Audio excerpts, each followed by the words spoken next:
Hey guys, welcome to episode 3 of my series called Watering Self. In this episode, we are going to be talking about step 3 in my own healing journey process. I know last episode was a little bit heavier because accountability is never easy and it requires a level of courage and bravery in order to face yourself. And I told you guys last episode, the next episode was going to be a beacon of hope, and I meant it. So, step 3 in my own healing journey process was forgiveness. The reason why I put forgiveness as step 3 is because I needed step 1 and step 2, acceptance and accountability, in order to even reach a place in my life that I could practice forgiveness. After I finally took accountability for the ways in which I added to the destruction of my life, I then sat with myself and I asked God, I'm facing where I'm fucking up. What now? And it's almost as if God spoke to me and said, you need to forgive yourself. So that's what I did. I forgave myself for all the things that I did wrong, for all the ways in which I made my life more chaotic. I forgave myself for the things that I did and the choices that I made when I was in survival mode. And really what that did for me was it really alleviated me of a lot of the guilt that was acting as this roadblock to my own emotional progression. When I was able to look at myself and say, Amy, you were navigating through life.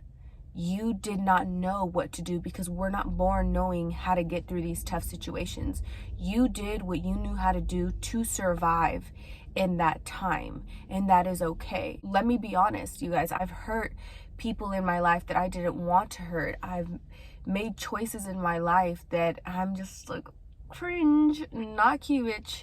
I've done things in my journey that I'm not proud of. In forgiving myself, I was able to let go of that guilt and that shame that came with the decisions that I had made in my life.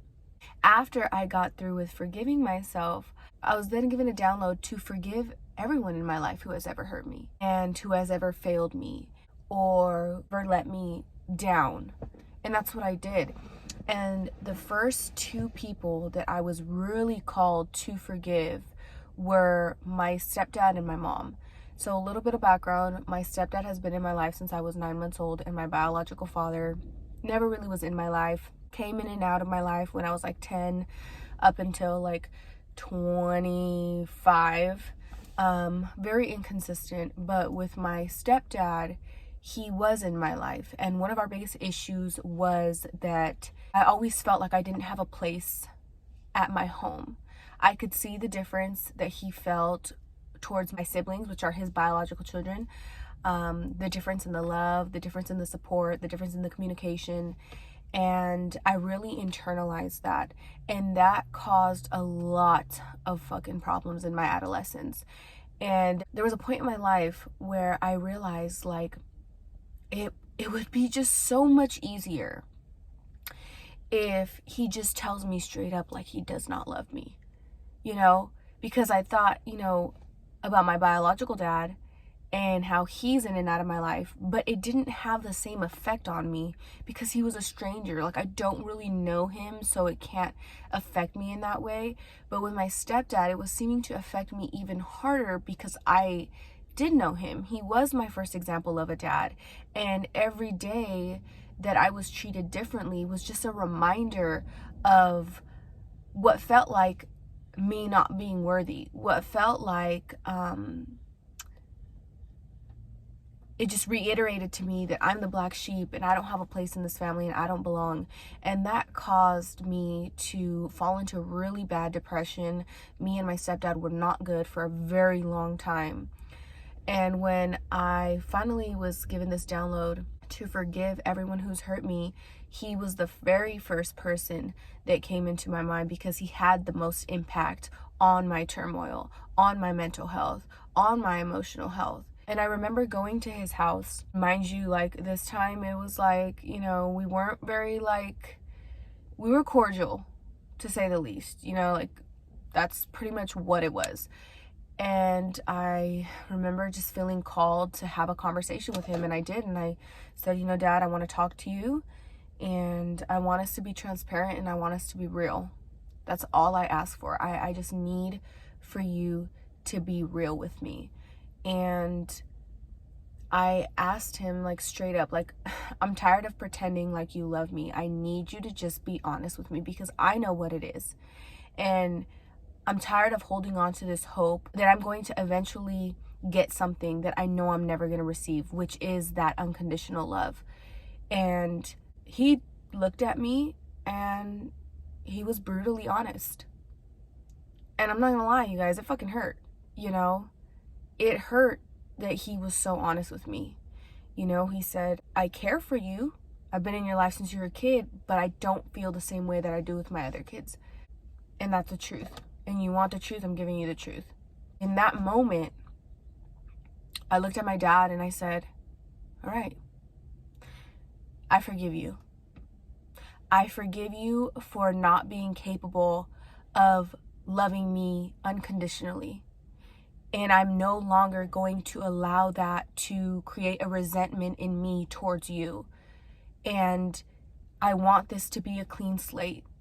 I'm not going to force you to have a relationship with me that you do with my sister.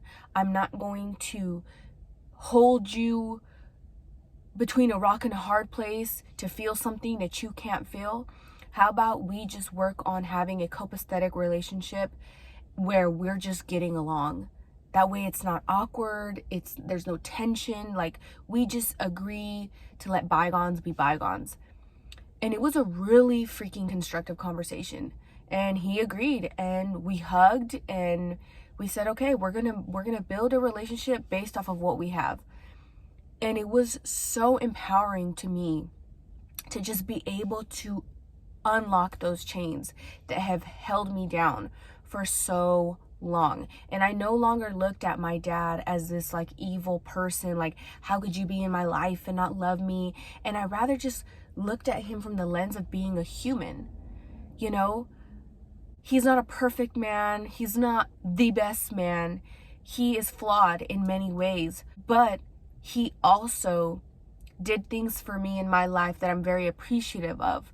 And I may not have had that unconditional love that I would have liked, but he did sharpen me up in many ways that I appreciate. And so I started to look at it from that perspective instead of focusing on everything that I didn't get from him. That went really good. After I forgave my dad and we had that conversation, it was like that piece that our relationship totally turned around, and we are so much better now. Like, you guys, so much better. So that's an example of forgiveness going good. I'm going to give you an example of forgiveness going not so good. The second person that came to my mind that I told myself I need to forgive was my mom. And the reason it was her is because I felt like she could have done more to protect me growing up. I felt like she had put the family that she created with my dad, my stepdad, before what I needed from her as a child. And it kind of just felt like I was like the child that had to be sacrificed in order for there to be peace, like real black sheep shit. And for a long time, I resented my mom for not protecting me or sticking up for me or putting her foot down in the ways that I felt that she should have, because I felt like it added to a lot of my suffering.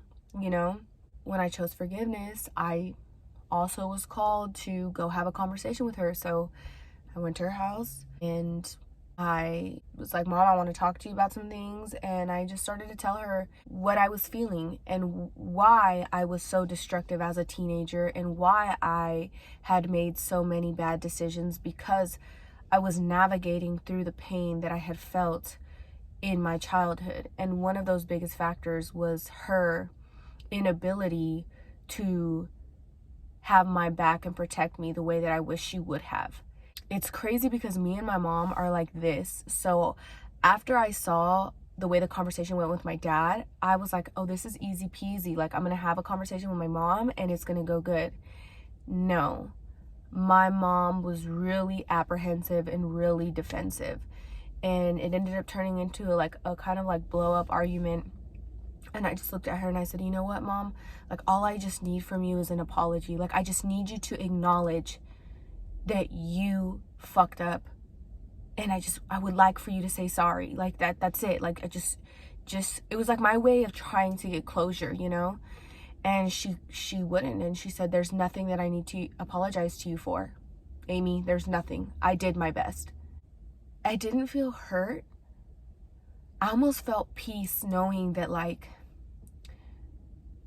eventually I'm going to get the apology, and I know it. I left my mom's house, and it was, you know, we were upset with each other for a minute. So that didn't go as I planned, you know? But even though the conversation didn't go well, I still chose to forgive her, because when she was getting defensive, I saw a woman who was not ready yet to face her shortcomings. And because I had already taken accountability and faced my own shortcomings, I was then able to understand where she was at in her own process a little better, so I didn't take it to heart. As time went on, I eventually got my apology. We are so much better now as well. The thing about forgiveness is that it's not for them. It's in every way for you. It's to unshackle you from the chains that you've been in, you know, the chains of your depression, the chains of your anger, chains of not feeling worthy. After those first two, I just went down the list. I thought of everything and everybody, whether I could have a conversation with them or not, whether it was something that I had to do myself. I went through the list and I forgave everybody who ever impacted my life in a way that hurt me. And I just felt so fucking empowered. And I realized, you know what?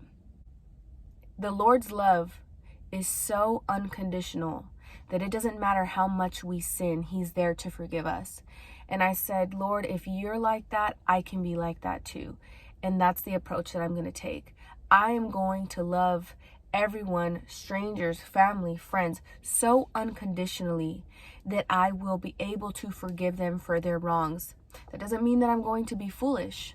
I'm going to tread cautiously. I'm going to have my boundaries. But I will forgive people for their human errors because I know that it will bring me peace. I am not going to internalize or harbor the wrongdoings of anyone else anymore. And that is the approach that I have taken to life. I now understand that we are all flawed in our own ways, and I no longer take it personal. Instead, I choose to try to figure out why people are the way they are, why they do the things they do, and really most of it boils down to childhood trauma. Hurt people hurt people. Hear that again. Hurt people hurt people. Once you understand that, you almost just don't take shit personally anymore, because you know that they're just projecting what they didn't receive in their life, or the only form of love that they know, or the only example that they saw. And it makes you be merciful and gracious and forgiving and embody love the way our Lord does to us. And I think that approach to life is such a beautiful key, because it eradicates the hate from your heart. And to have forgiveness be the thing that eradicates hate from your heart is the biggest factor that brings you peace. So that's it for this video. I hope this video sparked a calling inside of you to do what you gotta do. That being said, this video is done. Remember, all love in all ways, always. Bye-bye.